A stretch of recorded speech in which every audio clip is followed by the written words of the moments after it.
Welcome to our channel. Today we how to transfer co-op shares with New York co-op boards, beginner guide step by step clearly. To transfer co-op shares with New York co-op boards, start by reviewing your co-op's bylaws and shareholder agreement. These documents outline the specific rules and requirements for transferring shares.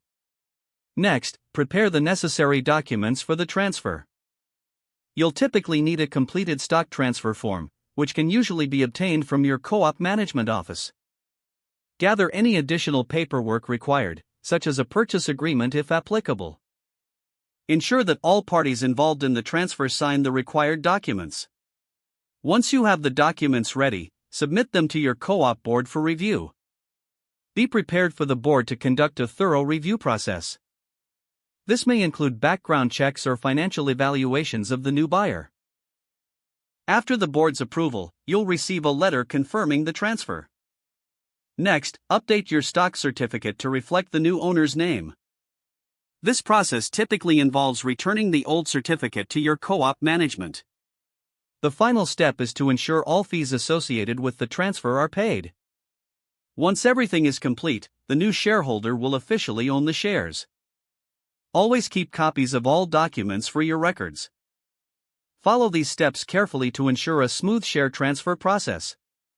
If the page does not load, refresh the browser or try again in a private or incognito window. Make sure you are using the correct email address, then retype it carefully to avoid small typos. If your password is not accepted, use the reset option and create a new strong password you can remember. Check your spam folder for verification or security emails, then complete any requested confirmation steps. Enable two-factor authentication if available to improve account security and reduce unauthorized access risk.